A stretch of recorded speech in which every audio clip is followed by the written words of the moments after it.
que tapar. ¿Cuántos de vosotros disponéis de estos equipos en urgencias? Vale. ¿Y cuántos de los que lo disponéis lo utilizáis? Muy bien. Entonces el objetivo mío de hoy va a ser transmitiros lo que significa disponer de este material en los servicios de urgencias, porque implica un cambio cualitativo y cuantitativo en el manejo de estos pacientes.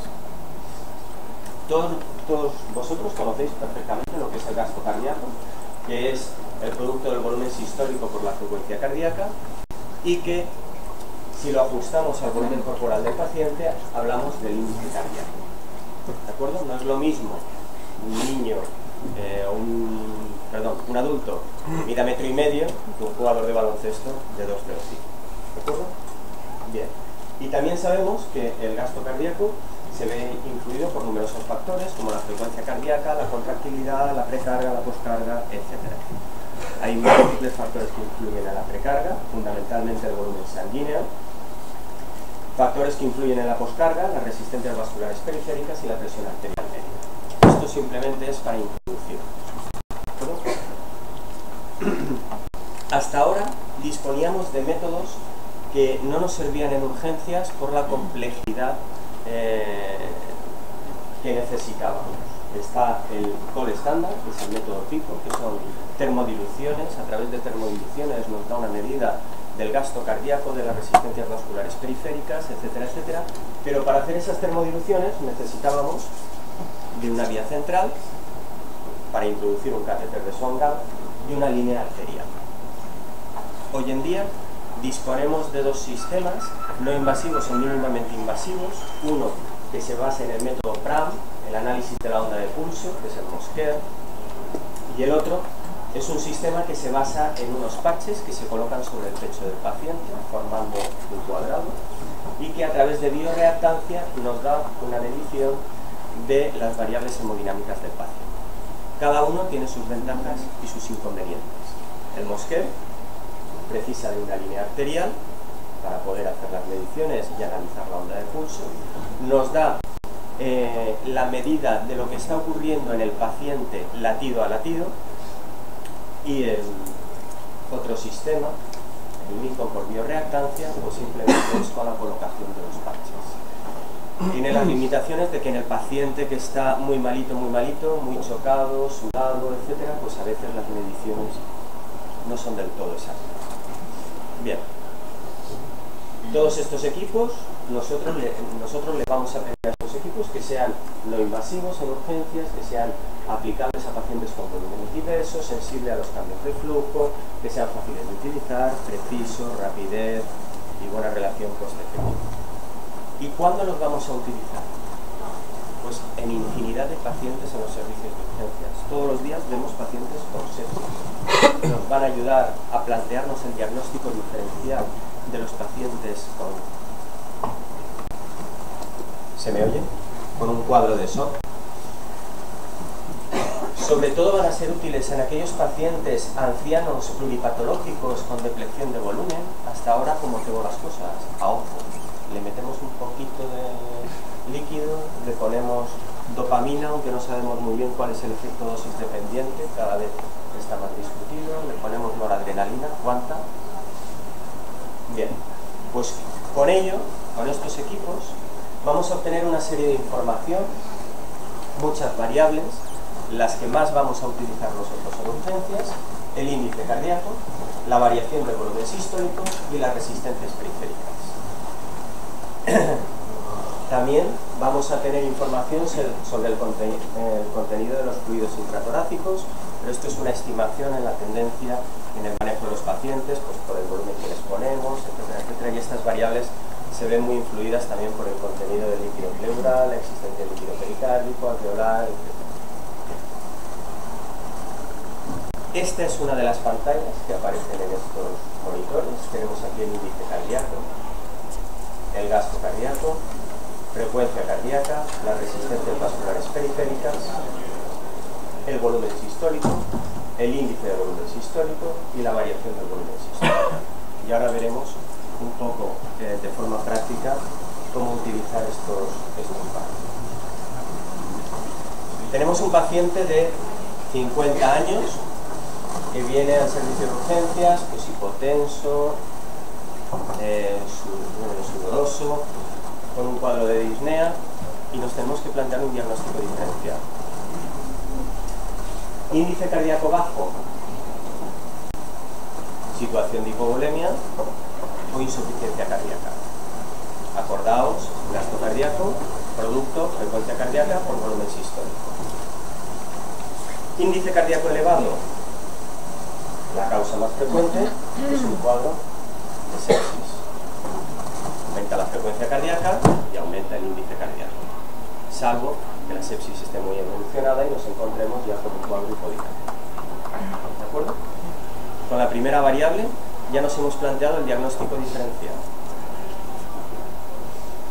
Estos son también cómo varían todas estas variables hemodinámicas en los diferentes cuadros de eso. Y ahora os voy a enseñar varios cuadros donde vais a ver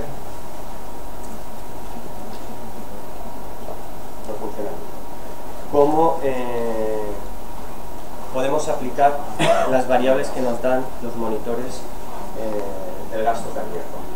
Nosotros, a muchos de estos pacientes, tenemos claro que les vamos a administrar el bolo de cristaloides, los 20 mililitros kilo. ¿De acuerdo? Pero ¿cómo controlamos la necesidad de volumen de ese paciente? Con esas dos variables. La variación del volumen sistólico. Cuando nosotros conectamos el monitor al paciente, si vemos que la variación del volumen sistólico es superior al 15%, quiere decir que ese paciente todavía admite más volumen, que su corazón va a poder admitir más volumen, necesita volumen. Por lo tanto, estamos viendo en tiempo real, prácticamente, cuál es la respuesta al tratamiento y las necesidades de tratamiento que tiene ese paciente. Además, hay un test, que es el test de elevación de las piernas, que es someter al paciente, le elevamos las piernas 45 grados durante 3 minutos y vemos cuál es la respuesta hemodinámica de ese paciente a la sobrecarga de volumen que supone la elevación de las piernas. Esto equivale a unos 250 mililitros de volumen, es el contenido de sangre que tenemos en las piernas. Si la variación del volumen es mayor a 15, a un 15%, quiere decir que todavía nos va a afectar mayor cantidad de fluidos. ¿De acuerdo? Tenemos aquí fármacos, diferentes fármacos, unos que son más inotrópicos, otros que son más vasopresores, como la noradrenalina, la dopamina. Ya os he comentado que el efecto de la dopamina muchas veces no es tan dosis dependiente como nosotros nos creemos. ¿Y qué le ponemos a estos pacientes? ¿Necesitan fármacos inotrópicos? ¿Necesitan fármacos vasopresores?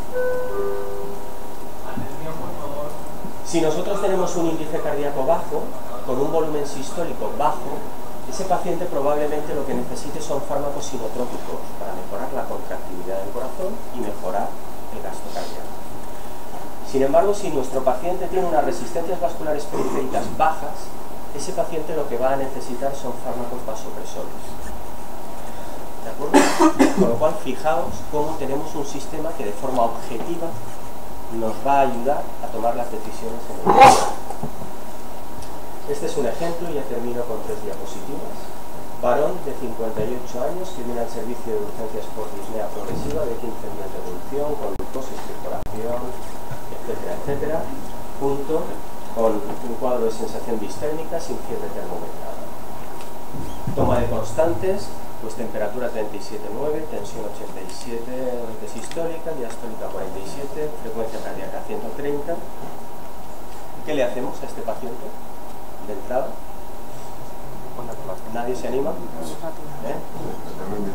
Sí, esto ya se presupone que está... Bueno, primero hacemos una valoración clínica del paciente y aquellos pacientes con un síndrome de respuesta inflamatoria sistémica son los que se van a beneficiar de la utilización de la monitorización hemodinámica. Pacientes con cuadros de sepsis y, por supuesto, pacientes con un cuadro de shock. ¿De acuerdo? Esta es la radiografía del paciente, un patrón alveolar bilateral correspondiendo al proceso cardioneumónico, y el radiólogo nos dice que puede haber un pequeño derrame pleural izquierdo. ¿Con qué iniciamos el tratamiento de este paciente? ¿Quién le pondría antibiótico? Todos, ¿no? Vale, de entrada. ¿Quién le pondría dobutamina? Nadie. ¿Dopamina? Nadie. ¿Noradrenalina? Fijaos, lo primero que se hizo fue poner tratamiento antibiótico, por supuesto. A continuación se le pautó noradrenalina. Y estas son las variables hemodinámicas del paciente.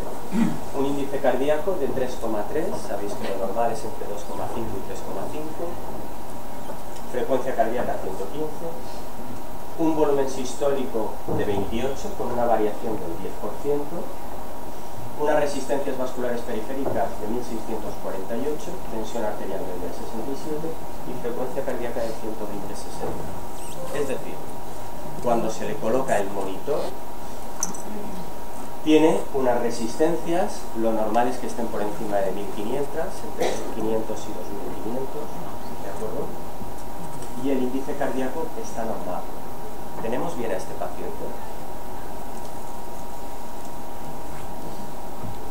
¿Necesita volumen este paciente?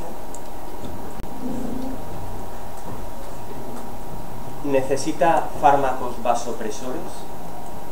Tenemos que pensar que está bajo el efecto de la noradrenalina, con lo cual esas resistencias vasculares periféricas probablemente están mantenidas por la noradrenalina y las resistencias vasculares de este paciente previamente sean inferiores, es decir, esté en un cuadro, en un shock distributivo, ¿de acuerdo? La variación del volumen sistólico que os he dicho que era nos orientaba a ver la cantidad de volumen que necesitaba ese paciente por encima del 15%. Esto es, no os voy a meter un rollo para no liaros, pero por encima del 15% necesita volumen. Pues fijaos que está en un 10%. ¿Por qué? Porque las arterias de este paciente están tienen un efecto de vasoconstricción y por lo tanto está enmascarado también ese parámetro del monitor. Ahí es cuando debemos utilizar, si no hacemos nada a este paciente, media hora más tarde lo tendremos con un índice cardíaco más bajito, con unas resistencias periféricas más bajitas, con una tensión arterial media peor, es decir, el paciente no va a evolucionar bien si no hacemos nada. ¿De acuerdo? A este paciente, probablemente, lo que había que haberle hecho era un test de sobrecarga de volumen para ver si su corazón admitía más volumen o no.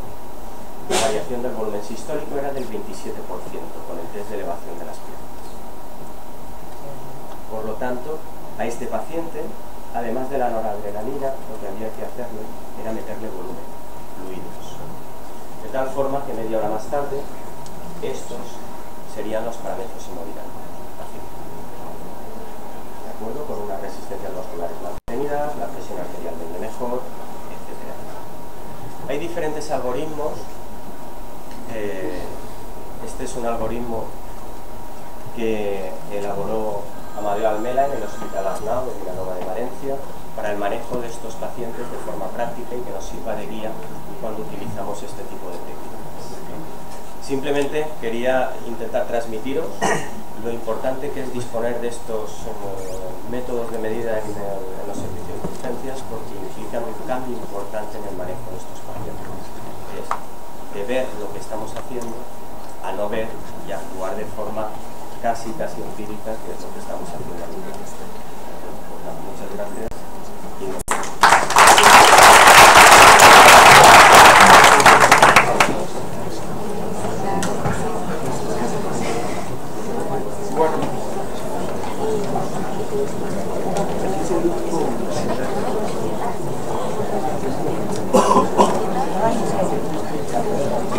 Pues como de ver se trata,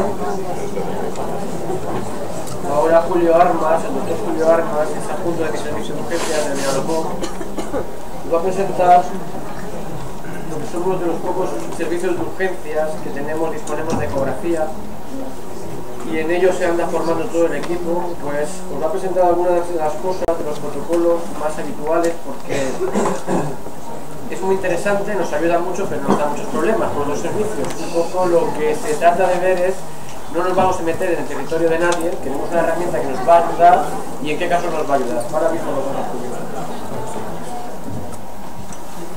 Hola, buenos días. Yo voy a hablar de un tema que, como decía Blas, es bastante controvertido, en el sentido de que para muchos especialistas, diferentes urgencias, pues se considera que nos estamos intrometiendo en un medio que no nos corresponde. Pero la verdad es que usando la ecografía de forma concienzuda y adecuada nos ayuda a tener una visión más integral del paciente que estamos viendo y a que tampoco se nos pasen cosas que muchas veces, pues si hubiésemos hecho una técnica habitual, hubiésemos tenido un ecógrafo, pudiéramos haberlo diagnosticado prontamente. La ecografía no nace, es una de las, digamos, de las técnicas nuevas de urgencias que tiene 5 años de desarrollo. Desde el año 2008, cuando se escribe y cuando se habla a favor del Plan Nacional de Formación de la SEME, pero el tema de la ecografía era bastante poco conocida en los servicios de urgencia. Hoy es una herramienta básica y que ayuda, por supuesto, a tener un diagnóstico integral de cada uno de los pacientes.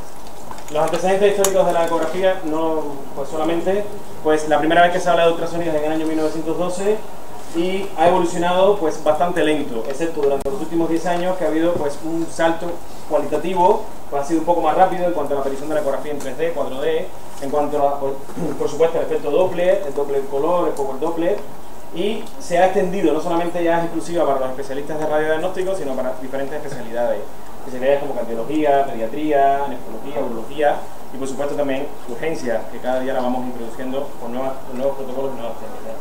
Específicamente la ecografía en los servicios de urgencia en el año 1988 comienza en los departamentos de emergencia de los Estados Unidos, se empieza a introducir sobre todo en el tema de la ecocardiografía. Es importante reconocer que la ecografía de urgencia nace a partir de la necesidad de realizar ecocardiografías pues en pacientes críticos, en medicina crítica, y a partir de eso se generaliza hacia el resto de las especialidades. Y hoy, pues recientemente acaba de salir un artículo donde uno de los métodos más fiables para saber si el paciente está correctamente intubado, por encima de la cardiografía, incluso por encima de las técnicas habituales, es la ecografía de la tráquea, que se ve pasar el tubo, se ve que se oxigena o no se oxigena. Bueno, pues hasta ese nivel se ha llegado con el tema de la ecografía en urgencia, o sea que no es nada nuevo en la actualidad. Lo más importante con la ecografía de urgencia es lo que en la actualidad se reconoce como concepto de Critical Ultrasound, que es Critical Ultrasound Point of Care. ¿Cuál es la ventaja de hacer una ecografía en urgencia? La ventaja de hacer una ecografía en urgencia es que usted está valorando al paciente en un estado determinado, digamos, un choque hipovolémico, usted está valorando al paciente, el mismo médico que valora al paciente desde el punto de vista clínico, que hace la exploración física, es el médico que va a hacer la ecografía. El paciente no tiene que desplazarse hacia donde está el radiodiagnóstico, no tiene que desplazarse hacia ningún otro lugar, sino el mismo especialista o el equipo médico que realiza la ecografía. Es una ecografía integrada en la clínica y en la exploración física del paciente.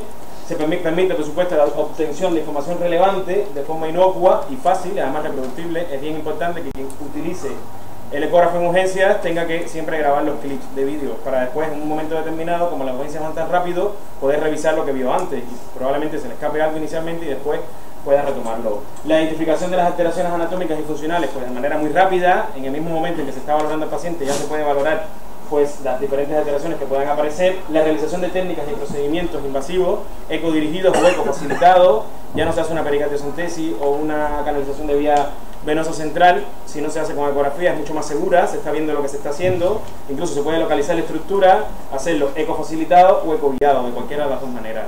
Ya no pasa una aguja y sabe Dios dónde entra y hacia dónde va, sino que ya uno sabe y está viendo dónde está entrando la aguja, si está bien canalizada la vía. También permite, por supuesto, el acceso rápido a información valiosa en cualquier entorno. No necesita pues, de una sala especializada con un especialista en radiodiagnóstico con un ecógrafo. Nos podemos desplazar con un ecógrafo portátil tanto por el servicio de urgencias hospitalarias como extrahospitalarias, a una zona de catástrofe, a cualquier lugar podemos desplazarnos con un equipo de ecógrafo portátil. Y evidentemente, si se hace una correcta interpretación de la información por el mismo equipo que atiende al paciente, teniendo en cuenta siempre guías ecográficas validadas, y eso es lo que voy a hablar ahora, sobre las guías más importantes que en la actualidad se recomiendan para el empleo en los servicios de urgencia. El FAS, el FIL, casi todas son guías. El FAS es conocido porque es uno de los protocolos más habituales. Muchos piensan que FAS significa rápido, porque se hace en urgencia, se hace de forma rápida, el paciente politraumatizado, y para nada significa rápido. Aunque se haga rápido, porque hay muy poquito tiempo para hacer un FAS, no significa rápido la sigla. El FIL y el FEI son protocolos de ecocardiografía en urgencia, que no vamos a valorar pues para nada volúmenes mitrales ni nada por el estilo, sino solamente si el corazón se contrae bien, si no se contrae bien, si los movimientos son disquinéticos, si existe, por supuesto, derrame pericárdico, valoraciones generales. No vamos a entrar en cosas que no nos interesan, que para eso están los cardiólogos, que lo hacen mucho mejor que nosotros. Pues en sentido, el soporte científico asociado a la ecografía de urgencia parte del año 1995, la primera vez que aparece, pues el protocolo FAST, introducido por supuesto en los Estados Unidos, son los más avanzados en el tema de la ecografía de urgencia, y aparecen varios, pues aquí como pueden ver, hay diferentes artículos que ya la recomiendan en la actualidad. Uno de los artículos más importantes y uno de los grupos más desarrollados con el empleo de la ecografía de urgencia es el grupo de Lleida, que es quien se encarga de la mayor parte de los cursos de superación, como ven estos dos, de ecocardiografía y ecografía en soporte vital, que tienen diferentes niveles de formación. Si alguno se pudiera acercar y participar en estos cursos, pues sería muy bien, porque la verdad es que está muy bien montado, excepto el precio, que es muy elevado. Todo ha llegado desde el año 1995, que apareció por primera vez el artículo en la revista Trauma, hasta la actualidad en las nuevas recomendaciones, e incluso en consenso de la AJA, de la RC y de las normas HILCOR, la utilidad de la ecografía transtorácica y transesofágica, pues la utilidad potencial en el diagnóstico de las causas reversibles en una parada cardiorrespiratoria. Incluso está ya dentro de los esquemas de la reanimación cardiopulmonar avanzada. Esta sería muy avanzada, pues la realización de una ecocardiografía urgente, que sería un protocolo FIL, que es un protocolo muy fácil y tiene un nivel de evidencia pues C y una clase 2B. O sea, ya está recomendado y aparece. El currículum de la ecografía en urgencia. ¿Qué tengo? Si yo quiero aprender a hacer ecografía de urgencia, ¿qué tengo que saber? ¿Qué niveles tengo para hacer ecografía de urgencia? Pues nada. Si vivo en los Estados Unidos, o en un país de habla inglesa, pues tengo todos estos niveles. Tengo 3 años o 4 años para hacerme experto en ecografía. No hace falta ser experto en ecografía. Con un nivel básico se resuelve el 90% de los problemas. Con un ecógrafo se puede ver un desprendimiento de retina. Con un ecógrafo se puede ver si las pupilas son mióticas o midiáticas, un paciente que no tenga apertura ocular o un traumatismo craneoencefálico, pues, y se pueden hacer un montón de cosas más con un ecógrafo. No hace falta llegar a ser un nivel experto, hacer una ecocardiografía en todas sus reglas, sino pues con un nivel general, un nivel 1, se puede resolver la mayor parte de los problemas. Aquí en España, pues en la CEME, por el Plan Nacional de Formación de Ecografía, tiene 3 niveles: un nivel básico, un nivel intermedio y un nivel avanzado. No hay un consenso.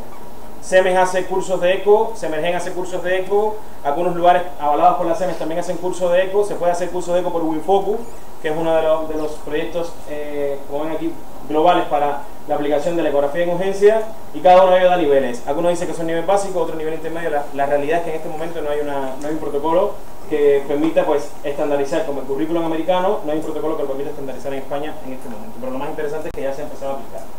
Pues como ven en esta imagen, se puede usar el ecógrafo para cualquier lugar del organismo. Se puede hacer ecografías, pues incluso hasta de partes blandas, de abdomen. Los protocolos ya son conocidos, y los más conocidos de todos, los que más se emplean, es el protocolo FAST. El FAST fue el protocolo inicial que desde el año 1995 hasta el 2006 se aplicaba en el politraumatizado, tanto en la valoración primaria como en la valoración secundaria. Y lo único que nos interesaba era saber si había líquido libre en la cavidad abdominal. ¿Hay hemoperitoneo o no hay hemoperitoneo? Era lo que buscábamos. Pero eso ya ha pasado. O sea, eso sería un nivel básico. Ya estamos en un nivel avanzado, donde no solamente vamos a buscar si hay líquido, si hay hemoperitoneo, vamos a buscar si hay alguna, si hay alguna rotura o traumatismo de víscera maciza. Vamos a buscar además una ventana sulcifoidea para ver si hay un derrame pericárdico, y vamos a buscar una ventana pulmón con el cual podemos identificar increíblemente si hay neumotora, hemotora, si no tenemos el acceso rápido a una radiografía. El protocolo FIL-FATE, que es uno de los protocolos pues menos conocidos. El FIL habla de la ecocardiografía durante la reanimación cardiopulmonar, y el FATE habla de la ecocardiografía para la valoración de los estados de hipotensión y shock en un paciente, pues claro, un paciente crítico. Se utilizaron inicialmente por los especialistas de medicina intensiva y ahora son de generalización para todos, para los especialistas de medicina intensiva y para los especialistas de urgencia. Y estos son el resto de los protocolos que podemos usar, como por ejemplo trombosis venosa profunda y otros, ¿vale? Que hablaremos más adelante. Pero los protocolos también son de la década pasada. Ya estamos hablando de que los protocolos establecen algoritmos. Y los algoritmos, como tenemos el ATLS, el ITLS, el APLS, pues tenemos también los algoritmos de todos los APLS y ITLS asociados con la ecografía. O sea que ya hacemos en cada uno de los protocolos siempre el manejo con la ecografía. El protocolo Blue, que es un protocolo bastante reciente, solamente tiene 2 años de instauración, también un protocolo americano que utiliza la semiología de la ecografía torácica. O sea que es algo bastante nuevo. Hacer ecografía del tórax es algo bastante nuevo. Hablamos de una visión integral de paciente crítico. Pues, ¿qué preguntas nos podemos responder con un ecógrafo? ¿Cómo identificar la anatomía patología aguda más frecuente mediante ecografía? A través de los protocolos. ¿Hay líquido libre o aire en el espacio pleural? Pues hacemos un protocolo de FAST, un protocolo FEI. ¿Existe trombosis venosa clínicamente relevante? Utilizamos el protocolo de trombosis venosa profunda. ¿Cómo realizar procedimientos y funciones con ayuda ecográfica? Pues ecodirigida y ecofacilitado. ¿Existe un desgarro de desprendimiento de retina y no veo nada con el fondo de ojo? Hago una fundoscopia y no veo nada. Pues con la ecografía es mucho más fácil que con la fundoscopia, claro. Y también es accesible si tienen ecógrafo. Si no tienen ecógrafo, es método habitual. O no verlo, que también está permitido. Pupilas mióticas o midriáticas que responden a la luz, también una eco ocular.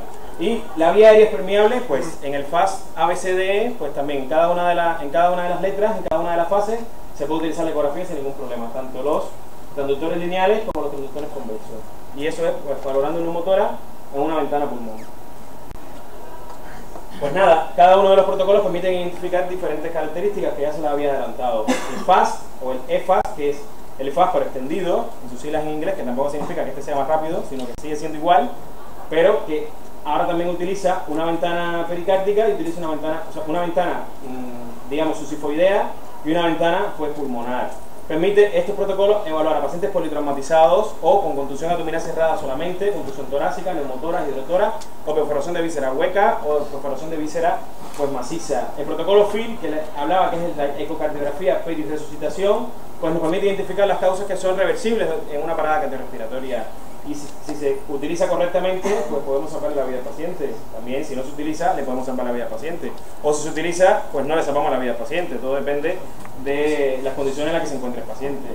Y el protocolo FAID, que es el protocolo para la valoración de la respuesta a la fluidoterapia, si no tenemos monitorización invasiva, pues hay una manera, calculando pues el volumen de la vena cava inferior y la compresión durante la inspiración y expiración, que da probabilidades de respuesta a los fluidos o no. Un 20% más, un 20% menos, hay probabilidades que respondan a los fluidos de forma inmediata o no. Y eso está muy bien porque realmente tiene un nivel de evidencia B. Tromboembolismo pulmonar, patologías vasculares y demás. Todos los protocolos se integran en algoritmos y los algoritmos, por supuesto, terminan en un concepto mundial que es Ultrasound Life Support, o sea, utilizar la ecografía en todos los pacientes críticos y en todas las situaciones de amenaza de la vida, o sea, en todas las situaciones vitales. Aquí tenemos algunos ejemplos prácticos, lo que nadie se imagina. Esto es un derrame pleural, eso es una ventana pulmón, eso es un derrame pleural. Aquí tenemos pues aquí tenemos la vena cava inferior, lo que les decía, se mide durante la inspiración y expiración, se saca un calculito muy sencillo y se sabe si ese paciente responderá a los fluidos o no responderá a los fluidos. Esto es bueno, evidentemente esto no es una ecografía, esto es un TAC, ahí se ve una condensación inflamatoria, pero en la ecografía se reproduce en esta imagen. Y se puede identificar en dependencia de si pues es una imagen hiperecogénica o anicogénica, si es transudado o exudado. Eso se puede llegar con una ecografía pulmonar. Otro ejemplo interesante sería las ventanas de la ecocardiografía. Esto que ven aquí, pues dilatación de cavidades derecha, hablamos de un tromboembolismo pulmonar. Aquí vemos un derrame pericárdico, esto sería una ventana susifoidea o la que hubiésemos utilizado. Esto que ven aquí es un desprendimiento de retina, así se ve un desprendimiento de retina con una ecografía, ¿vale? Paso por video y ahí está pues toda la tela que el paciente refiere cuando hay un desprendimiento de retina. Y esto que ven aquí es un aneurisma de la raíz de la aorta, ¿no?, que se puede identificar con las vistas prácticas y rápidas de hacer. ¿Hacia dónde va la ecografía de urgencia? Pues si en el año 1990 hablábamos de ver órganos específicamente, corazón, hígado, pues en la actualidad hemos pasado de los protocolos a los algoritmos. Ya hablamos, por supuesto, de manejo en paciente crítico. Y con la ecografía, pues hacemos triaje, diagnóstico, tratamiento, procedimientos, monitorización y seguimiento. Esto es en 2008. Ahora no solamente hace falta tener un área especializada, ni que se utilice la ecografía en hospitales, también se puede utilizar en medios extrahospitalarios. Tampoco se necesita una alta formación, sino con una formación básica se puede resolver, como ya les dije, el 90% de todos los problemas que ameriten el uso de la ecografía en urgencia. Yo les recomiendo, pues hay muchos cursos organizados por cada una de las sociedades de medicina de urgencias, tanto de las SEMES como de WinFocus. Son iniciativas independientes, pero que la mayoría tienen el mismo objetivo: lograr pues un acercamiento mayor al diagnóstico y un diagnóstico, por supuesto, mucho más fiable con los medios que tenemos a nuestra disposición. El único problema es hay que tener un ecógrafo, que suele ser bastante caro. Pues ya está, muchísimas gracias.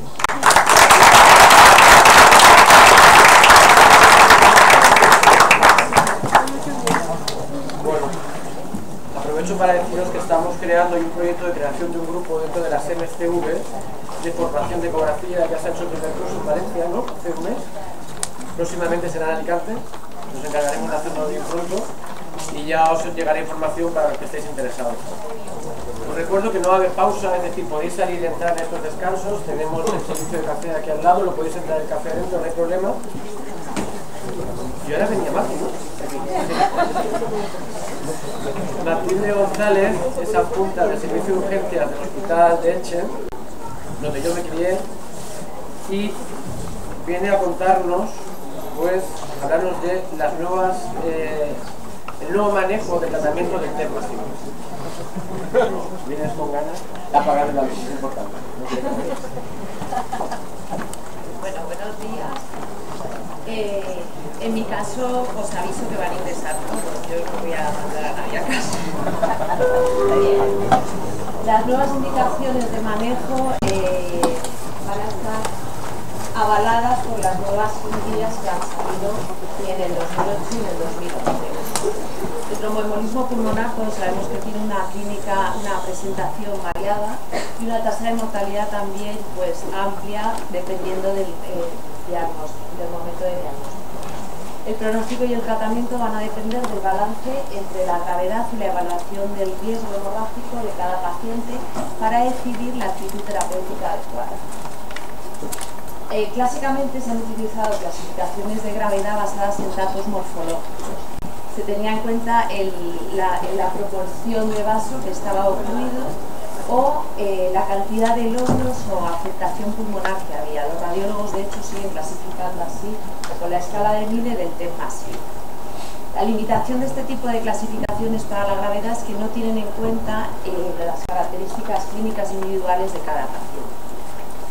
Por eso en las guías de la Sociedad Europea de Cardiología, que se publican en el 2008, surge la estratificación del riesgo de mortalidad precoz, basada en el hallazgo de unos marcadores clínicos, de marcadores de disfunción ventricular derecha y de marcadores de tipo analítico.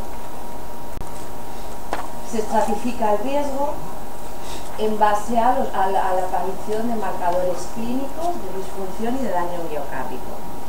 Grupo de alto riesgo de mortalidad precoz es el que tiene marcadores de riesgo clínicos, de disfunción y de daño presentes. Y en este tipo de grupos se indica tratamiento trombolítico. En el siguiente grupo, que es el de no alto riesgo, encontramos dos subgrupos a la vez, el de riesgo intermedio y el de riesgo bajo. El riesgo bajo sería el que nos ha hablado el compañero de la presentación anterior, que se podría dar de alta de forma precoz porque no presenta ningún marcador de riesgo. Y en el riesgo intermedio encontramos aquellos pacientes que no están chocados, no tienen hipotensión, pero tienen o bien marcadores de disfunción ventricular y o daño miocárdico en la analítica. En cuanto al diagnóstico, las guías del 2008 lo único que nos van a aportar es en el test de alto riesgo en lo que nos aporta la ecocardiografía, en los pacientes en los que no se puede realizar tal porque están muy inestables y no se les puede trasladar a un servicio de radiología. La ecocardiografía va a detectar la sobrecarga de ventrículo derecho y va a condicionar que podamos realizar una trombolisis con un poco de aval. Como conclusión de las guías de la europea, la importancia de la ecocardiografía en el test de alto riesgo, la estratificación del riesgo precoz, el uso de heparina no fraccionada, de trombolíticos, de inotrópicos. No se recomienda la sobrecarga de fluidos porque parece que puede empeorar muchas veces si es intensiva la disfunción ventricular. Y en casos de contraindicación trombolisis se promueve la realización de trombectomía, mejor quirúrgica que la guiada por catéter. En el test de no alto riesgo, las guías europeas recomiendan el uso de heparinas de bajo peso molecular o parapanidus. Se reserva el uso de heparina no fraccionada para los casos que tienen alto riesgo hemorrágico o bien para una insuficiencia renal con aclaramientos menores de 30 mililitros minuto. Y en pacientes seleccionados empiezan ya a hablar de riesgo intermedio que tengan marcadores positivos y bajo riesgo de sangrado. Se sugiere ya la utilización valorando de forma individualizada de la trombolisis. Este año se han publicado las guías americanas para el manejo del TEP y de nuevo cobra importancia y relevancia la clasificación de riesgo. Tenemos el TEP masivo, que es aquel que debuta con hipotensión, con shock o con parada. Y para llegar al diagnóstico del segundo tipo de tromboembolismo pulmonar de riesgo, se revisan más de 70 estudios de pronóstico y se encuentran los predictores de riesgo y de mortalidad. Se ve que las escalas clínicas van a ser predictores independientes de mala evolución, los hallazgos ecocardiográficos de disfunción ventricular derecha van a marcar un riesgo elevado de mala evolución.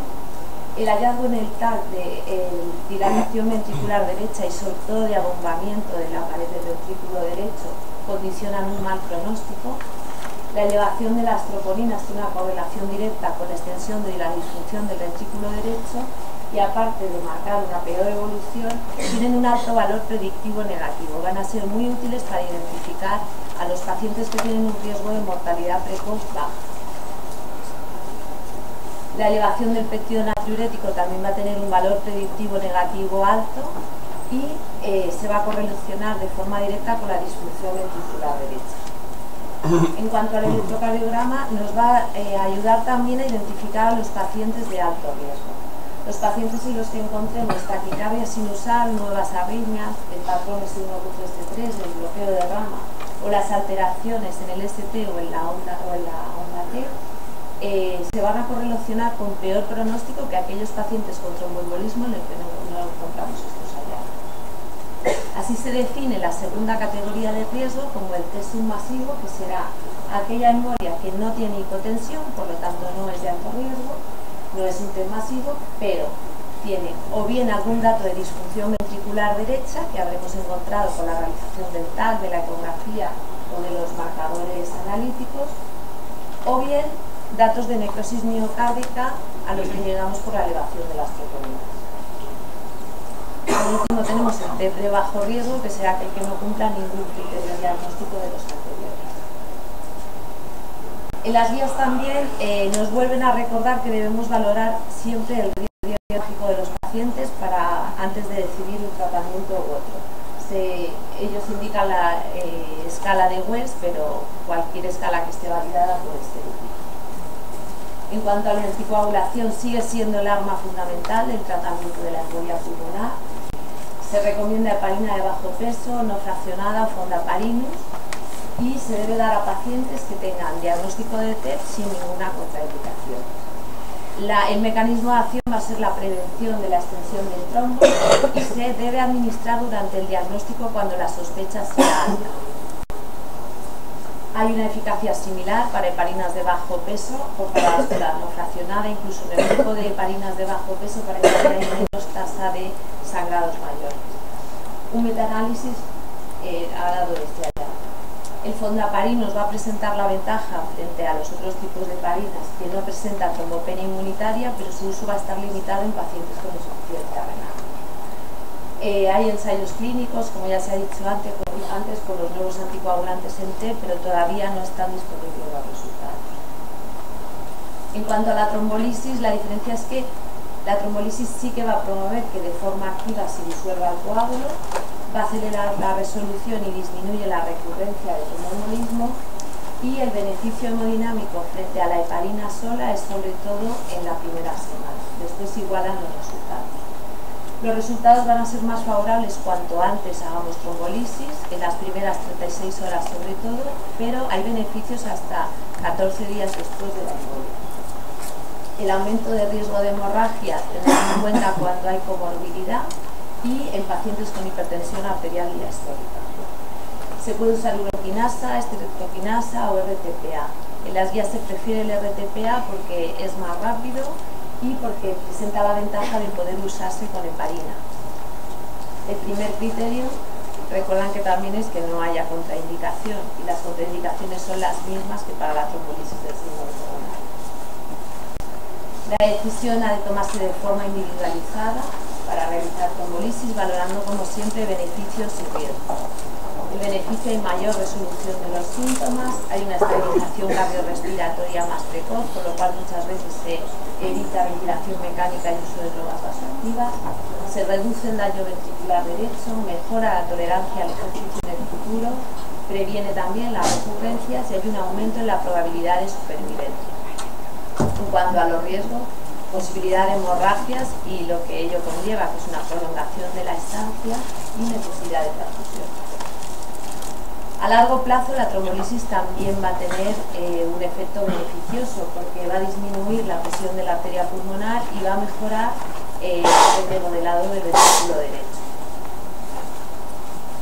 Queda así, por tanto, el protocolo de actuación que se promueve en las guías es anticoagulación para todo tipo de T. En el tromboembolismo pulmonar de bajo riesgo, en el que no hay fallo ventricular derecho, tiene su masivo sin fallo ventricular, simplemente anticoagulación, su masivo con fallo ventricular derecho o biomarcadores positivos que tengan un incremento de severidad en la clínica porque haya un deterioro hemodinámico o porque se produzca una insuficiencia respiratoria, valorar si hay contraindicaciones y si no hay contraindicaciones se puede utilizar la trombolisis. En caso de inestable hemodinámicamente, directamente si no hay contraindicación, trombolisis. Se recomienda la administración por vía periférica, aunque hay estudios que todavía no están publicados y parece que guiada por catéter ofrece más ventajas. Hay 2 ensayos en marcha que ayudarán probablemente a definir de forma más precisa qué pacientes con TED submasivo van a ser subsidiarios y va a estar indicado de forma formal realizar trombolisis. Es un ensayo europeo y un ensayo americano que engloban más de 1.500 pacientes, con lo cual, como solo el criterio de inclusión es un diagnóstico de TED submasivo, nos dará probablemente en las siguientes guías el modo de actuación. En las guías, pues, las recomendaciones para las trombolisis parece razonable en embolia pulmonar aguda masiva, ahí está claro. Se puede considerar en el TED submasivo con evidencia clínica de mal pronóstico y siempre con bajo riesgo de complicaciones hemorrágicas, siempre calcular la probabilidad de riesgo hemorrágico. Como alternativa, cuando no se pueda realizar trombolisis, embolectomía, se prefiere la quirúrgica a la embolectomía por catéter. Cuando no se pueda realizar trombolisis, cuando el paciente esté inestable y no haya hecho ningún efecto la trombolisis, cuando al hacer la ecocardio se diagnostica un foramen oval permeable, porque este tipo de pacientes, si se realiza una trombolisis, pueden hacer un embolismo paradójico, y en casos de extrema gravedad. Las guías también promueven que se realice en un centro con experiencia. En cuanto al tratamiento de soporte, en el tromboembolismo pulmonar, que es lo suficientemente grande como para dar un fallo en el ventrículo derecho, mientras que hace efecto la trombolisis, tendremos que realizar un tratamiento de soporte. Solo comentar que la expansión de volumen se recomienda que sea un aporte de líquidos moderado, porque el exceso puede sobrecargar y dar una depresión refleja de la contractilidad. Los sinotrópicos se indican en el shock cardiogénico, la hipotensión en el bajo gastro, y se prefiere la noradrenalina porque mejora la función del ventrículo derecho, la perfusión e incrementa la presión sistémica. Como anécdota, existen estudios con óxido nítrico inhalado que han mostrado mejoría hemodinámica porque actúan selectivamente en la arteria pulmonar. En cuanto a la hipoxemia, si es refractaria al suplemento de oxígeno en mascarilla o gafas y necesitamos ventilación mecánica, recordad que se deben usar volúmenes corrientes bajos y que se debe manejar con cuidado la presión expiratoria final para no aumentar la presión intrapulmonar y que disminuya el retorno venoso, cosa que empeoraría más la situación. Como conclusión, las guías nos recuerdan la importancia de la estratificación precoz inicial de riesgo para planificar el tratamiento y dentro del grupo de no alto riesgo, que suele ser el más habitual, reclasificar para identificar aquellos pacientes en los que tenemos que estar un poco más encima por si empeoran, valorar la trombolisis. Sigue existiendo controversia en el riesgo intermedio y probablemente los estudios que se están realizando en las próximas guías nos den unas indicaciones más claras de cuándo realizar trombolisis en el submasivo. Se acepta el uso de los trombolíticos en la parada con alta sospecha de embolia pulmonar. Y por último, la importancia de los parámetros clínicos, analíticos, de la valoración del riesgo hemorrágico antes de planificar el tratamiento de la embolia pulmonar y de la realización de la ecocardiografía de forma óptima. Muchas gracias.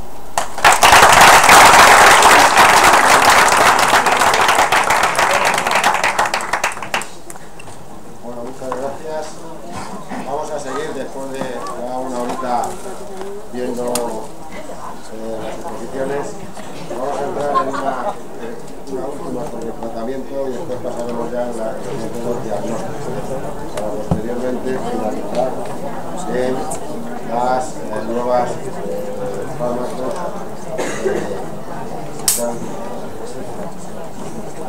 Vamos un poquito retrasados, con lo cual vamos a intentar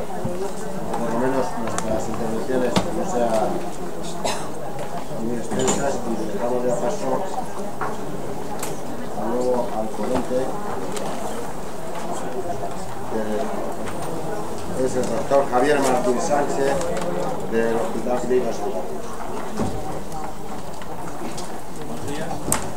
Antes de empezar quería agradecer al comité organizador de invitación a este congreso y muy especialmente al doctor Pérez Llorens por darme la oportunidad de comunicar su consenso que él ha coordinado a nivel nacional en el grupo de insuficiencia cardíaca de esta sociedad.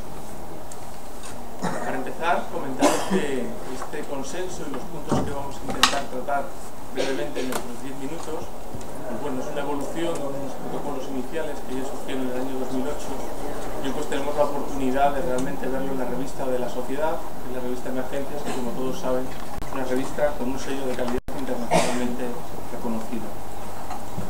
Pero esto no es el trabajo de unos pocos, sino de todas las personas que colaboran en el grupo de insuficiencia cardíaca de esta sociedad, que como ven pues son muchos, y además de la opinión de muchos expertos a nivel nacional como internacional.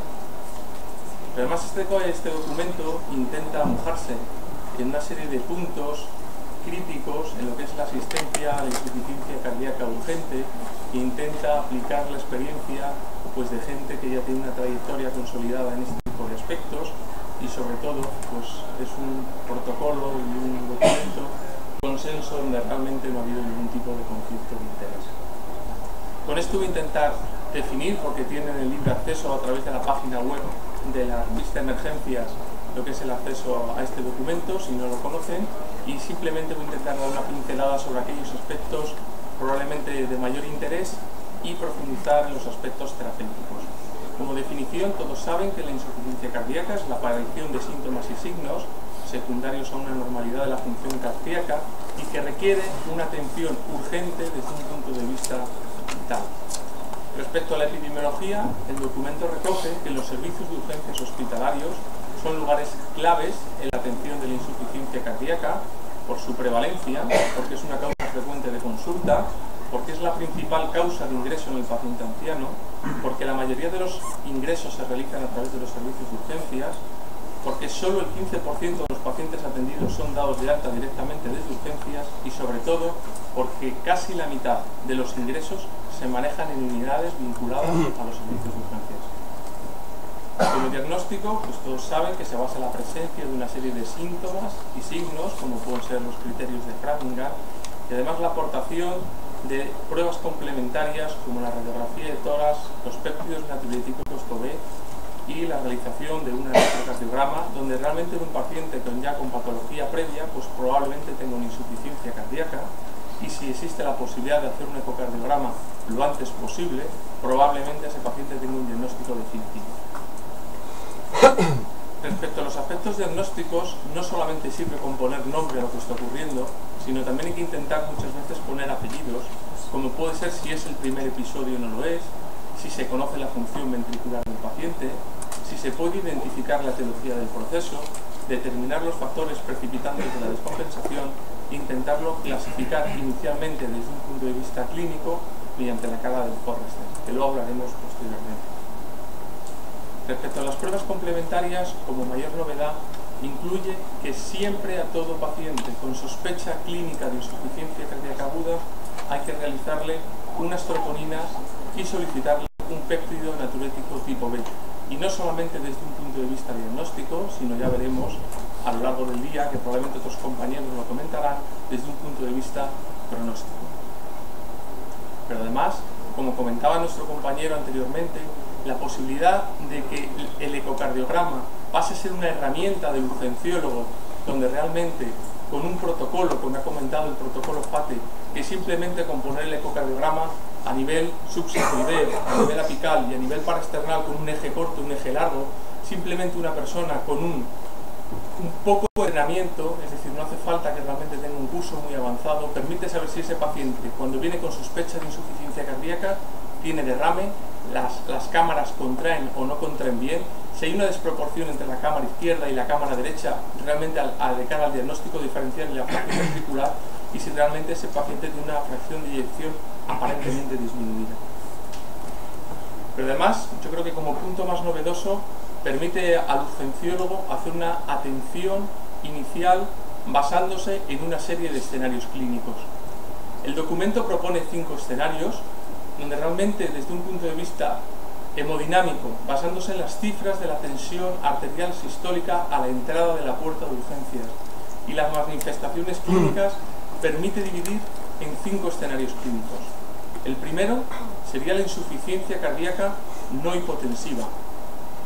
El perfil clínico de este paciente suele ser generalmente varón, con antecedentes de riesgo cardiovascular, que probablemente haya tenido un infarto previo, donde realmente se mete en insuficiencia cardíaca a lo largo de la semana y realmente lo que llama la atención son los síntomas de congestión sistémica. El paciente puede estar normotenso o hipertenso y esto puede modificar lo que es la actitud inicial en urgencias. El siguiente escenario sería la insuficiencia cardíaca hipotensiva, donde además de esos síntomas de congestión evolucionados mayores en el tiempo, el paciente puede empezar a tener lo que son síntomas de hipoperfusión sistémica. Un tercer escenario sería la foto, la abuelita, que se acuesta bien por la noche, hipertensa, donde realmente lo que ocurre es que a las 3 de la mañana empieza con una disnea brusca, donde realmente si le hace una radiografía tiene esas imágenes en ala de mariposa y donde muchas veces es el paciente que por la rapidez de la instauración en horas nos hace muchas veces plantearnos si ha podido tener un evento tromboembólico. Realmente desde un punto de vista fisiopatológico, a diferencia de los escenarios anteriores donde lo que suele ocurrir es un fallo de bomba, aquí la causa probablemente sea un problema de resistencias vasculares periféricas. Un cuarto escenario es el paciente que vendría con una insuficiencia cardíaca aguda en el síndrome de un síndrome coronario agudo y por último la insuficiencia cardíaca derecha aislada. Fíjense, desde un punto de vista del tratamiento inmediato, y cuando hablo de tratamiento inmediato hablo de extrahospitalaria y hablo de la entrada por la puerta de urgencias, es decir, es el primer urgenciólogo que atiende a ese paciente en función de la presentación clínica y de las cifras de tensión arterial, lo primero que hay que hacer, como siempre, es una clasificación. Intentar identificar el riesgo precoz de ese paciente, que eso se puede hacer mediante variables hemodinámicas, la saturación de oxígeno y un primer electrocardiograma. Hay dos situaciones que a la llegada de un urgenciólogo a la atención inicial del paciente debe preocuparle, y son dos. Si le hacemos un electrocardiograma y vemos una elevación del ST, ese paciente sale del protocolo de insuficiencia cardíaca porque lo que prima en este paciente es la reperfusión. Segundo caso, es el paciente que según llegamos a la llegada tiene inestabilidad respiratoria, está hipotenso, le tocamos, está frío y está sudoroso. Ese es un paciente con sospecha clínica de shock cardiogénico y probablemente si estamos en esta hospitalaria haya que activar un código de aviso a una unidad de cuidados intensivos y si estamos en la puerta de urgencias probablemente ese paciente en función de la situación funcional previa deberíamos consultarlo por lo menos con una unidad de críticos. ¿De acuerdo? Esto es menos del 1% de las insuficiencias cardíacas que se atienden en este país. ¿De acuerdo? Por lo tanto, lo más frecuente es que tengamos un urgenciólogo tranquilo, donde podamos ponerle un tratamiento inmediato y nos dé la posibilidad de pensar de lo que realmente esté ocurriendo y pedirle una serie de pruebas complementarias. Para esto, pues el paciente cuando llega a urgencias se hace una serie de medidas generales, una monitorización de constantes y si es posible electrocardiográficas, unas medidas posturales, mantener al paciente en 45 grados y una medición estricta de diuresis para intentar alcanzar una serie de objetivos clínicos, hemodinámicos, analíticos y de resultado. Vamos a intentar dividir en función de los escenarios cuál debería ser el tratamiento inicial a cualquier paciente con sospecha de insuficiencia cardíaca aguda. Una vez que el paciente llega a urgencias, le ponemos oxígeno si realmente el paciente tiene hipoxemia o satura por debajo del 92%, valorar la ventilación no invasiva, monitorizar al paciente y habrá que hacer un tratamiento dirigido en función de los diferentes escenarios. El primer escenario, recuerden que era la foto del varón con factores de riesgo cardiovascular, con cardiopatía isquémica, que fundamentalmente lo que tiene son síntomas de congestión sistémica y donde probablemente desde un punto de vista fisiopatológico lo que va a tener es un fallo primario de bomba. Ese paciente se puede presentar con hipertensión o sin hipertensión. Lo más importante en este paciente es el diurético. Ese paciente necesita altas dosis de diurético porque realmente lo que tenemos que hacer es extraer volumen. Ese paciente es un paciente hipervolémico donde habrá que valorar incluso los diuréticos en forma de perfusión continua. Si el paciente está hipertenso o no, lo que nos puede permitir es asociar nitroglicerina intravenosa en fase inicial. Y recuerden que este paciente lo que tiene fundamentalmente es un fallo de bomba. Si ven que la situación inicial no va bien, es un fármaco ideal el levosimendan para este perfil de pacientes, sobre todo si tienen función ventricular disminuida o tratamiento crónico con beta bloqueantes. El escenario 2 sería ese paciente con congestión sistémica que realmente empieza a evolucionar mal, que ya empieza con fallo de más órganos y probablemente ya tengamos un síndrome cardiorrenal, sino afectación de otros órganos sistémicos. Es un paciente donde además de la congestión sistémica puede tener predominio de hipoperfusión sistémica y es donde además de la diuresis y los diuréticos deberemos valorar otro tipo de tratamientos como son los inotropos y los vasopresores. El escenario 3, les recuerdo, la abuelita hipertensa que se pone mala en 2 horas, que vemos una placa con sospecha de edema agudo de pulmón. Ese paciente lo que tiene primariamente es un fallo de resistencias periféricas. Este paciente no les va a pedir Segurit, lo que les va a pedir es nitroglicerina intravenosa a altas dosis, porque son pacientes ancianos donde realmente generalmente suelen estar ya euvolémicos y donde realmente una depleción de volumen, al final lo que vamos a conseguir es incrementar los factores de riesgo de que esto evolucione mal. Porque un paciente que venga euvolémico podemos meter una situación de insuficiencia renal, bonatremia u otro tipo de alteraciones hidroelectrolíticas. Por tanto, el tratamiento fundamental son la nitroglicerina y si asociamos diuréticos, que sea a dosis bajas. 5 pinceladas sobre los fármacos. El oxígeno hay que darlo para mantener una saturación por encima del 95%. Respecto a la ventilación invasiva, de elección, la CPAP. Y si el paciente realmente tiene una situación de hipercapnia o fracaso de la CPAP, valorar la BiPAP. ¿En qué 2 escenarios se ha visto que la ventilación no invasiva es importante? En la insuficiencia cardíaca hipertensiva y en el edema agudo de pulmón si tiene una insuficiencia respiratoria aguda, moderada o severa. La morfina. La morfina es el fármaco con respuesta hemodinámica más rápida.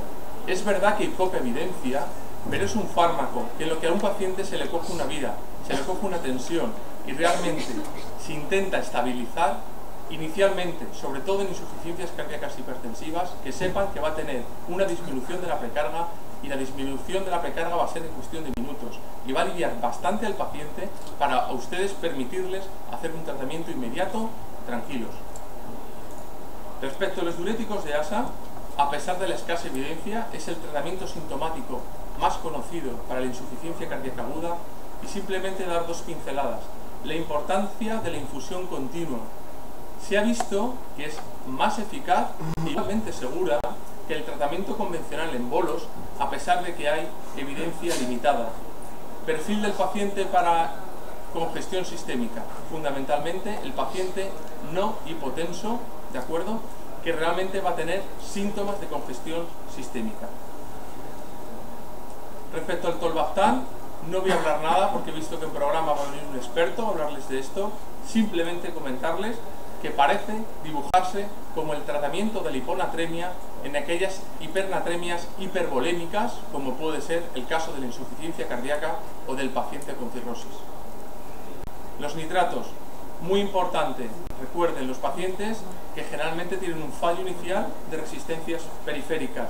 Hoy por hoy se consideran los nitratos como una terapia racional a pesar de escasa evidencia y se recomiendan, como han visto, en prácticamente todos los escenarios, pero siempre tengan en cuenta cuál puede ser la etiología principal de la insuficiencia cardíaca. Una nota, igual que la morfina, si tienen un paciente con un edema agudo de pulmón hipertensivo, en lo que ustedes ponen una bomba de perfusión, no cuesta nada dar un puff de nitroglicerina sublingual. Va a aliviar bastante el paciente y les va a permitir hacer una terapia más racional y tranquila, siempre que su paciente esté más aliviado. El levosimendan. El levosimendan aparece en las guías como tratamiento inotrópico, pero todos saben de sus características inodilatadoras. Es un fármaco que hoy se sabe que es mejora parámetros hemodinámicos, clínicos, disminuye estancia hospitalaria y la mortalidad comparado con placebo y con dobutamina. Es decir, hoy en el siglo XXI no podríamos intentar a un paciente ponerle dobutamina como inotrópico si dispusiéramos de este arma terapéutica que se ha visto que incluso es de mayor seguridad. Dos cosas. Importante, el paciente no hipotensivo, acordaros que el fallo principal es un fallo de bomba y que probablemente este fármaco, instaurado de manera precoz, sea de gran ayuda para hacer una terapia más adecuada a ese perfil de pacientes. Respecto a los vasopresores, pasa lo mismo que con los inotrópicos. Se ha visto en el estudio SOAP que la dopamina como fármaco de primera elección en el SOC se asocia a más eventos adversos y mayor mortalidad en el subgrupo de SOC cardiogénico. Si realmente en ese perfil seleccionado de pacientes, que no es más del 1%, y si encima tenemos la probabilidad, de lo que nos han comentado compañeros previamente, de disponer de una máquina de monitorización no invasiva, pues valoren que este es el fármaco ideal cuando ustedes necesiten de manera muy seleccionada un vasopresor. Dos cuestiones para terminar: el papel de los IECAs y los ARAs y de los betabloqueantes. Como truco general, son fármacos que cuando el paciente viene con ellos y no se cree que realmente la causa de la insuficiencia cardíaca o tengan efectos secundarios relacionados con ellos, se deberían intentar mantener. Porque en aquellos pacientes en los que se retiran, se ha visto que aumenta la mortalidad a largo plazo. Cuando el paciente viene sin ellos, esperar a una situación de estabilidad clínica.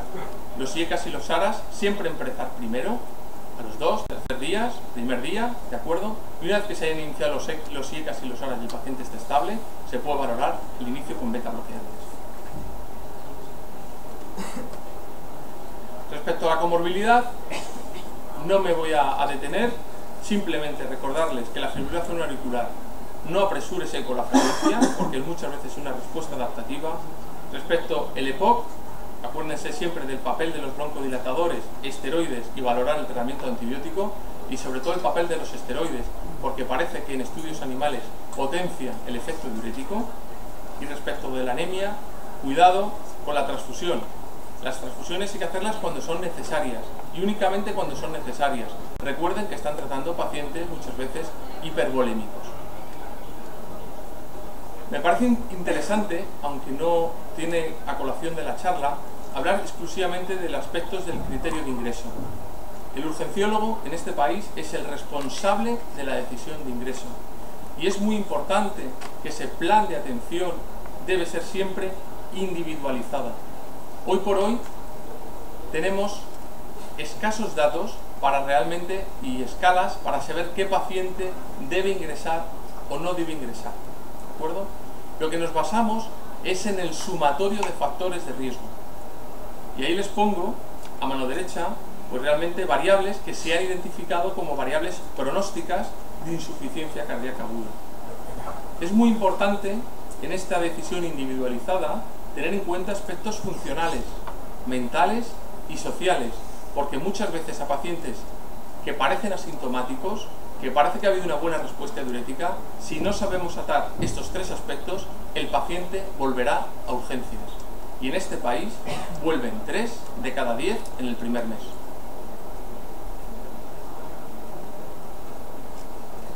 Me parece que hablar 2 puntos de las salas de observación y de las unidades de corta estancia.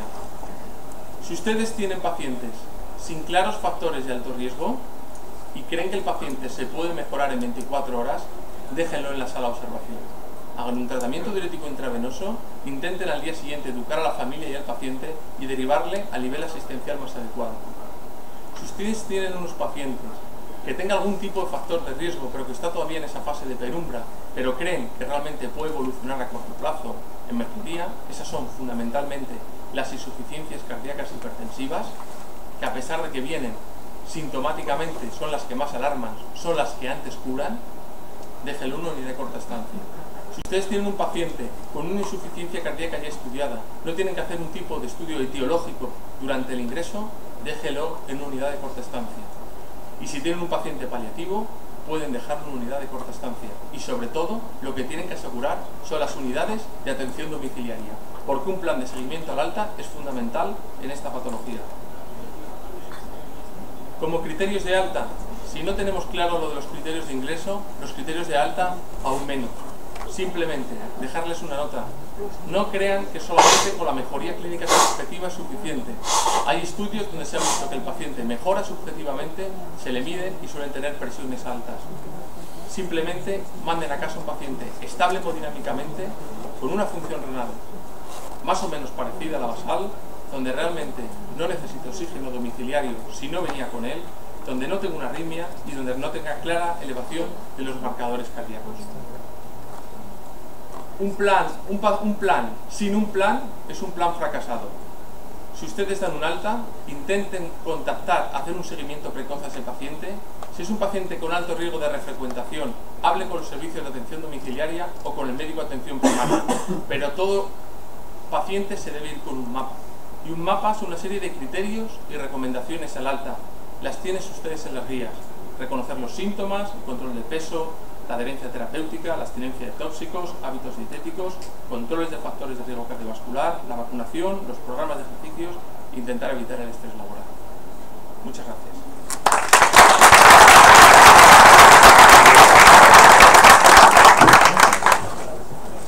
Muchas gracias por ponernos acá en las guías sobre el manejo de la insuficiencia cardíaca. Y a continuación vamos a entrar en 4 comunicaciones que nos hablan de elementos o pruebas diagnósticas. Empezamos con la columna que va a presentar la doctora Amparo Valero de la Hospital de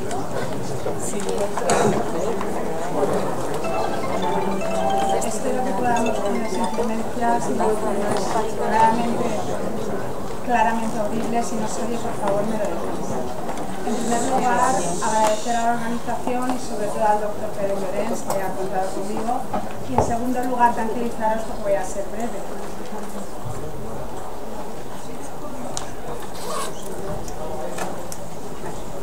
¿Qué podríamos pedirles a los marcadores, a los biomarcadores que utilizamos para clasificar nuestra sepsis? Pues en primer lugar, que nos aporten el tiempo en el que la diagnosticamos, que nos den más calidad en el diagnóstico de la misma, que nos faciliten la diferenciación entre las causas infecciosas y no infecciosas, si va a haber disfunción de órganos secundarios a la infección o no, que nos permita diferenciar las infecciones que son virales de las bacterianas, y también es muy importante que nos refleje la eficacia del tratamiento y las otras medidas de soporte que estamos aplicando en ese proceso.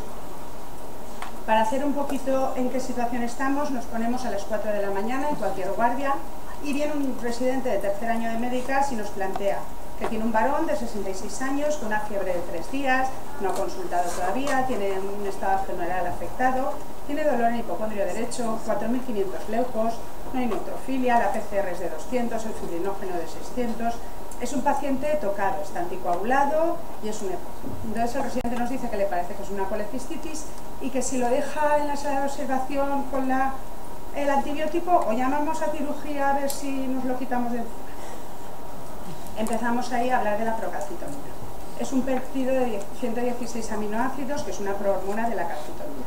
Desde 1993 está documentado que se eleva en pacientes sépticos. Es el paso final de la síntesis de calcitonina, pero está inhibido por las citocinas y endoxinas que se liberan siempre que hay una infección bacteriana.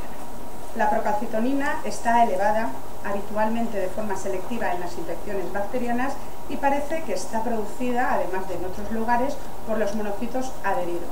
Los monocitos ante un estímulo expresan unas moléculas de adhesión, se juntan todos y empiezan a secretar procalcitonina. El paso está inhibido a nivel de la primera flecha doble, esto es la síntesis completa de la calcitonina, y la procalcitonina tiene unos efectos inmunomoduladores.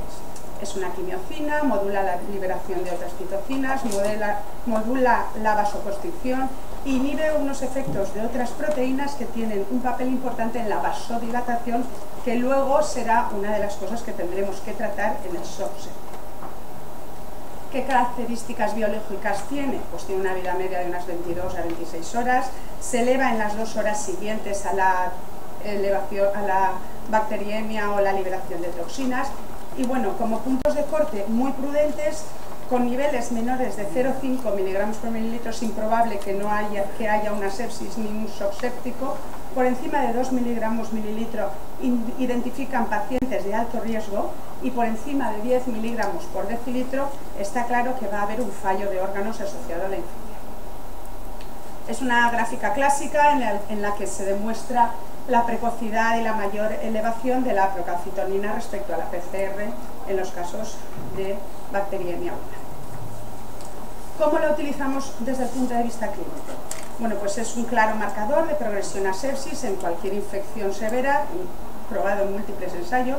En comparación con la PCR y con la leucocitosis, tiene una elevación más temprana y además es más específica, como decíamos, de infecciones bacterianas. Los niveles que están bajos en la sangre descartan una bacteriemia, tiene un alto valor predictivo negativo, es un buen predictor de mortalidad y pretende utilizarse como biomarcador de navegación, al igual que el dímero D o el BNP. Son moléculas que no solo nos diagnostican, sino que nos permiten ver qué estamos haciendo y si lo estamos haciendo bien. ¿Cuándo se eleva la procalcitonina sin haber una infección? Cuando hay una cirugía mayor, sobre todo abdominal, en un traumatismo grave, en los neonatos a los 3 días ya tienen valores normales y también en shock cardiogénico prolongado. Aun en estas situaciones se le ha buscado una utilidad y es que cuando es negativa es un marcador que descarta complicaciones infecciosas que estén asociadas a ese proceso de base.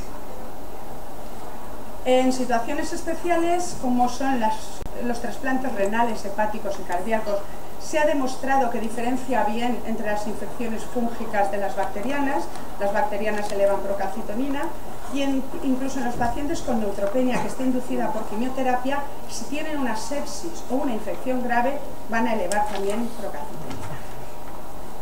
Hay estudios que dejan clara el papel de marcador pronóstico, pues por ejemplo en la neumonía asociada al respirador, que marca una evolución desfavorable, en los pacientes ingresados en la UCI, que marca mayor mortalidad, pacientes con pancreatitis va a determinar el paso a infección de las áreas necróticas, en enfermedades autoinmunes que están en una fase activa, la elevación de procalcitonina está señalando que hay una infección asociada, en politraumatismos y cirugía abdominal van a ir peor y a desarrollar complicaciones aquellos enfermos que tienen la procalcitonina alta, y en los bypass cardíacos pues parece que cuando está elevada pueden tener una mayor tasa de mortalidad. En conclusión, es una hormona que se relaciona bien con la disfunción orgánica cuando está elevada en sangre. La diferencia bien entre etiología infecciosa o no de cualquier inflamación sistémica. Es útil en la toma de decisiones terapéuticas, en el control del foco infeccioso y en que la terapia que estamos aplicando es la adecuada. Y cuando los niveles son altos y persistentes en la sangre, nos están hablando de una enfermedad más severa que indica un aclaramiento bacteriano más lento y una mayor virulencia del germen. Se han buscado o se están aplicando otras perspectivas al uso de la procalcitonina, ya que los biomarcadores podrían estar jugando un papel importante en la retirada de los antibióticos una vez establecido el proceso infeccioso. Se relaciona con el uso indiscriminado de antibióticos la existencia creciente de microorganismos multiresistentes. También todos sabemos que distinguir una infección vírica de bacteriana puede ahorrar muchos antibióticos y mucho coste. Siempre que aplicamos terapia antibiótica, la duración de la misma está basada en empirismos y es raro que nos preocupemos de titular la antibioterapia en función del paciente, el microorganismo o el tipo de infección. Entonces se han abierto líneas de investigación en las que existen guías clínicas que utilizan la procalcitonina para ajustar el tratamiento antibiótico, fundamentalmente su duración. Eso le da un diferente potencial en la práctica clínica habitual a la determinación de la procalcitonina, y las guías para el uso de antibióticos usando las determinaciones de la misma hacen disminuir la duración de la exposición al antibiótico sin que haya efectos perjudiciales para el paciente. Tiene evidentemente esto ventajas en cuanto a un coste ecológico como económico. Vamos a ver, ¿de qué estamos hablando? En general, la mayoría de los estudios que os voy a contar ahora, unos poquitos, Tras 5 o 6 días de antibioterapia empírica o lo que ellos llaman estabilidad clínica del enfermo, se aplican los protocolos. Según los niveles de procalcitonina, se suspende, desescala o se mantiene la antibioterapia. La mayoría utilizan puntos de corte en los que desaconsejan de manera rotunda el tratamiento antibiótico por debajo de 0,25. Desaconsejan si la procalcitonina está entre 0,25 y 0,5, está aconsejada en niveles mayores de 0,5 y está encarecidamente recomendada cuando la procalcitonina es mayor a 1. Por ejemplo, este primer estudio tiene la peculiaridad de que está hecho en urgencias, en servicios de urgencias. La mayoría de ellos están hechos en unidades de cuidados intensivos y fue de los primeros que se publicó. Sigue 1.381 pacientes, la mitad prácticamente a cada uno de las ramas, uno con el algoritmo de utilización de antibióticos según niveles de procalcitonina y el otro según guías estándar. Demuestra que la tasa de efectos adversos es similar en ambos grupos, reducen la exposición al antibiótico de 3,2 a 3,8 días y demuestran que las guías basadas en puntos de corte no son inferiores a las guías estándar. La conclusión literal es esta: la seguridad del inicio y suspensión de antibiótico guiado por las determinaciones de procalcitonina en pacientes con infección del tracto respiratorio bajo, estamos hablando de neumonías, exacerbación de EPOC o bronquitis en los porcentajes que aquí veis, en los servicios de urgencias y hospitales terciarios queda demostrado como objetivo primario en este estudio multicéntrico. Los puntos de corte son los que os he contado antes, empiezan a hacer determinaciones de procalcitonina cada 24 horas. Realmente el protocolo es de sugerencia, el médico podía iniciar o no, o suspender o no los antibióticos, depende de la valoración clínica que hiciera. Entonces, el resultado ya os lo he dicho un poco. Los pacientes del grupo de procalcitonina estuvieron más días sin antibiótico que el grupo control. También hay que señalar un hecho, y es que el 50% de las pautas del grupo de procalcitonina no siguen el protocolo. Parece que los médicos nos resistimos a aplicar, a ir en contra de prácticas que están grabadas a fuego en nuestro subconsciente. Aquí hay un estudio español en el Hospital de Chaca que empezaron al principio del 2007, también está hecho en urgencias, y incluyen a todos los pacientes mayores de 12 años que consultan por fiebre en el servicio. Hay registrados más de 500 pacientes y lo que demuestran claramente es que un resultado de procalcitonina negativo permite afirmar con una especificidad del 87,2% que el paciente no tiene una infección bacteriana grave y que el hemocultivo va a salir negativo. Otro estudio, este es el PRORATA, un poquito más potente, pero realizado en una unidad de cuidados, en muchas unidades de cuidados intensivos, y incluyen pacientes con shock séptico, neumonía adquirida en la comunidad, neumonía asociada al paciente ventilado y meningitis bacteriana. Son 650 pacientes y proceden de 9 hospitales franceses. Entonces demuestran que el tratamiento guiado por procalcitonina consigue un 27% en la reducción relativa en la exposición antibiótica, una diferencia absoluta de 2,7 días a los 28 días tras la inclusión, sin diferencias significativas en la mortalidad a 28 días y tampoco a 60 y tampoco a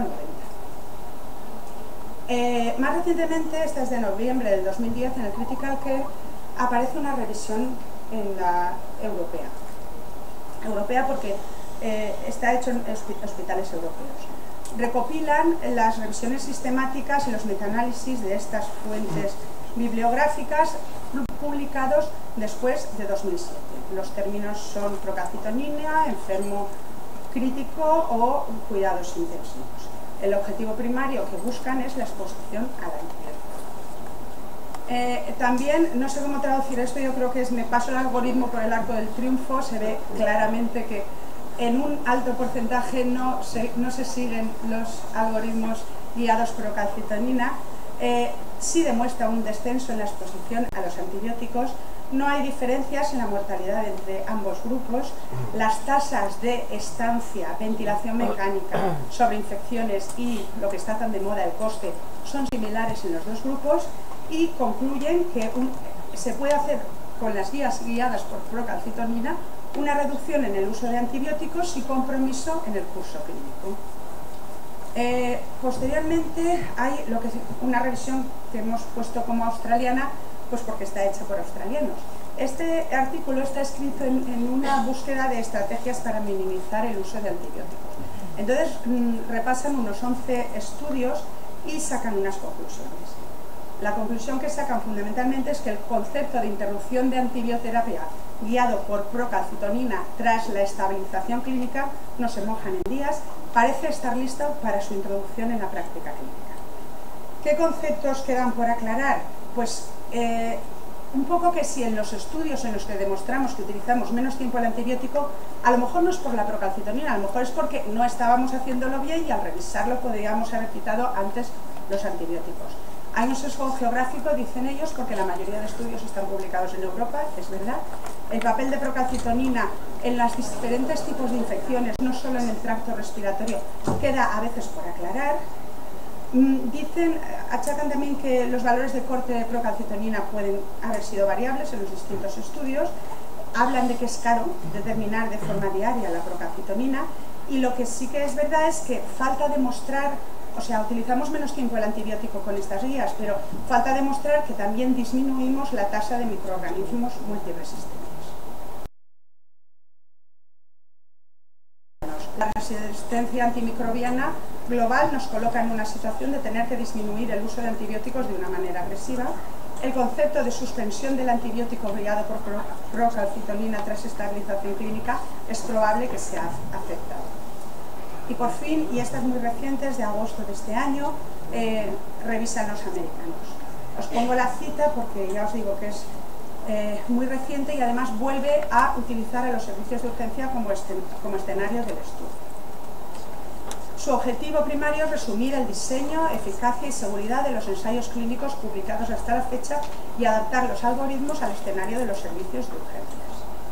Utilizan 14 ensayos, la población son adultos, la mayoría con infecciones del tracto respiratorio y sepsis en atención primaria, servicios de urgencia y cuidados intensivos. No encuentran diferencias en la mortalidad y hay una reducción considerable en la prescripción antibiótica en los pacientes de bajo riesgo en primaria y de la duración del antibiótico en urgencias y en UCI. Por lo tanto, concluyen que la determinación de los niveles de procalcitonina para la toma de decisiones antibióticas en pacientes con infección del tracto respiratorio y sepsis parece reducir la exposición antibiótica sin aumentos en la tasa de mortalidad. De aquí ellos hacen unos algoritmos de utilización de antibióticos según las determinaciones en sangre de procalcitonina, bueno, pues que no están validados y que supongo con el paso del tiempo todos de alguna manera utilizaremos. ¿Cómo termina el caso del que estábamos hablando? Pues bueno, a las 4:30 de la mañana llega el resultado de la procalcitonina, que es de 7. Sabemos que es un marcador de sepsis severa y de daño orgánico. Tenemos una necesidad inmediata de evacuar al foco infeccioso ante la evidencia del mal pronóstico del enfermo y, en resumen, avisa ya al cirujano. Yo habitualmente termino con una foto de mis hijas, pero hay un brindis por los residentes que sufren con nosotros en las guardias. Muchas gracias.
Está claro que la determinación de la troponina, como en las energía química de la década de los 90, un papel clave en el diagnóstico de la estratificación del riesgo del tratamiento de los pacientes con infarto.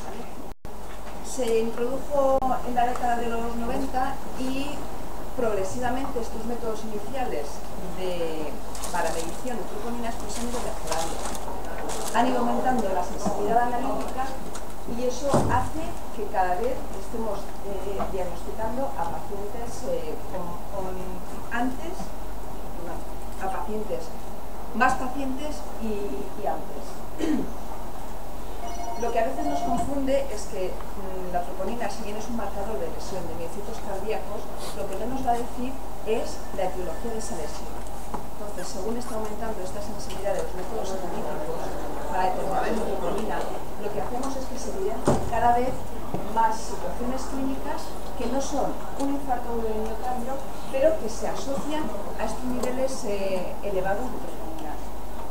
Dentro de, no sabemos todos los listados, hay enfermedades cardiológicas, no cardiológicas y luego algunas que son determinantes metodológicos. Yo quiero recordar que de todas estas enfermedades, en muchas de ellas la troponina está elevada en un porcentaje muy alto. Entonces, por ejemplo, la insuficiencia renal, la insuficiencia cardíaca, hasta un 25% de los pacientes con insuficiencia cardíaca tienen elevados los niveles de troponina, sobre todo en las técnicas, los métodos ultrasensibles de ahora, con lo cual no estamos ante un paciente, no es un paso positivo de la troponina en infarto, ¿no? Es que es un paciente que tiene elevada esa troponina por su insuficiencia cardíaca, ¿vale? No porque tenga un infarto en ese momento. En el caso del tromboembolismo pulmonar, entre un 35 y 40% de los pacientes que tienen un tromboembolismo pulmonar está elevada la troponina, ¿vale? Y no tienen un infarto. O sea que a veces son pacientes que llegan con dolor torácico y la distinción tenemos que enfocarnos mucho hacia la clínica porque es bastante difícil porque estos pacientes pueden tener un T y hasta un 40% de ellos van a tener elevada una troponina, ¿vale? Procesos neurológicos, situaciones de pacientes en UCI, hasta el 15% de los pacientes que están en las unidades de cuidados intensivos presentan unas troponinas positivas, ¿vale? Y en todas las ocasiones están asociadas a un mal pronóstico de estos pacientes. Que no se nos olvide que también podemos tener una elevación de estos determinantes de troponina por causas de método, causas de laboratorio, ¿no?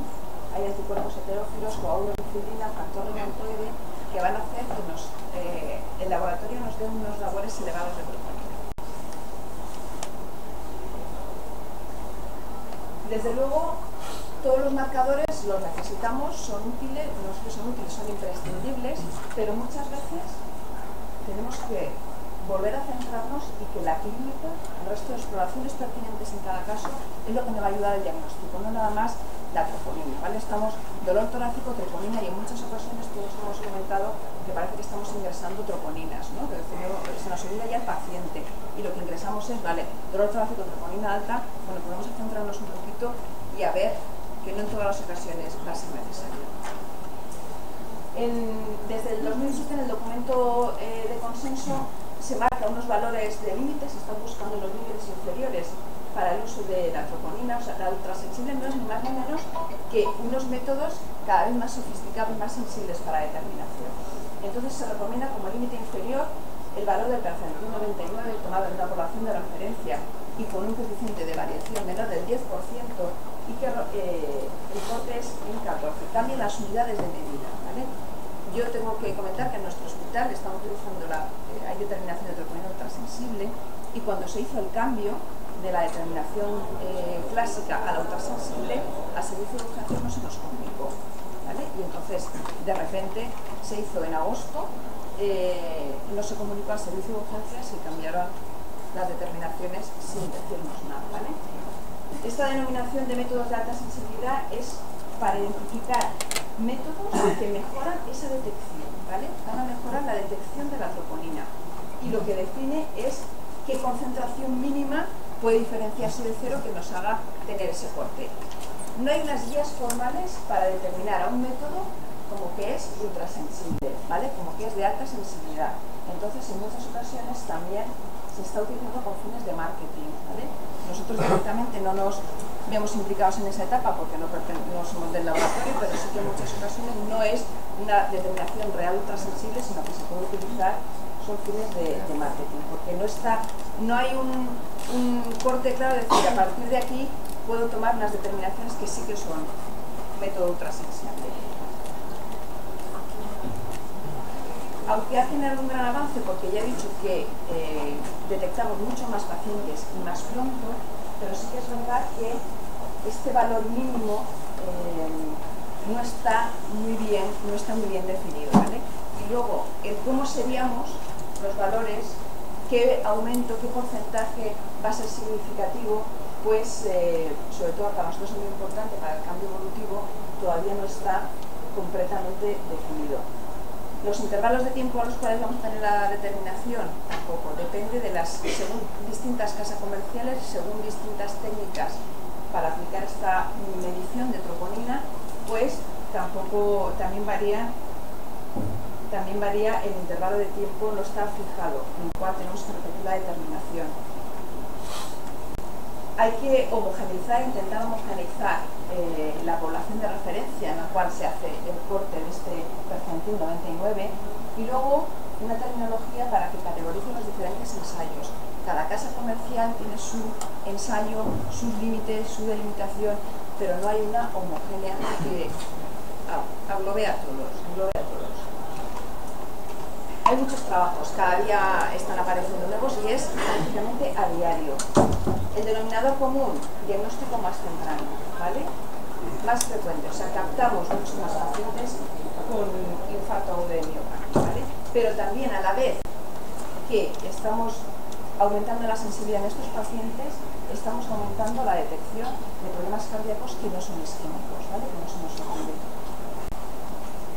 La troponina ultrasensible, tanto la T como la I, la diferencia entre ellas, muestra una sensibilidad diagnóstica de detección de infarto superior al 61%, entre un 61% y un 72% de los métodos tradicionales en la muestra inicial. O sea, cuando un paciente llega a urgencias, nada más los métodos tradicionales, pues un 8% puede estar elevada, mientras que con la troponina ultrasensible hasta un 70%, entre un 60 y 70% puede resultar elevada. A las 3, más o menos a las 3-4 horas del inicio de los síntomas, casi todas van a estar elevadas, con lo cual para nosotros es importante porque el tiempo en el que podemos hacer el diagnóstico lo vamos a tener aportado. Cada día aparecen estudios nuevos, ¿vale? Este es de septiembre de este año. Y no voy a comentar nada, solamente que, bueno, pues en las conclusiones ya estáis viendo aquí que nos dice que cuando inicialmente la troponina ultrasensible es negativa, pues prácticamente en casi el 100% de los pacientes se considera que no habría un infarto. Tenemos muchos pacientes con una enfermedad coronaria crónica y entonces con las determinaciones ultrasensibles, las enfermedades que aparentemente son estables, muchos de ellos están dentro de este percentil en el cual la troponina nos va a aparecer positiva, va a salir un resultado positivo, con lo cual el 11% de los pacientes con una cardiopatía isquémica crónica, una determinación analítica, va a tener una troponina positiva. No quiere decir que tenga en ese momento un infarto agudo. Si tiene, ahora vemos el esqueleta final de cómo evaluar los cortes.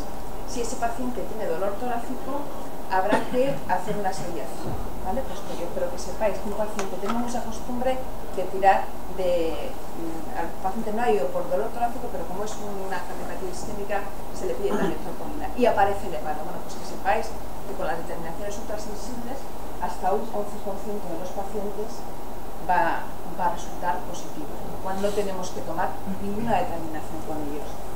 Y en la mayoría de ellos, casi en el 100% de estos pacientes con una cardiopatía isquémica crónica, va a tener troponina positiva, no, va a haber troponina detectable en sangre, ¿vale? Aunque va a estar en los niveles inferiores, pero casi todos tienen, ¿vale?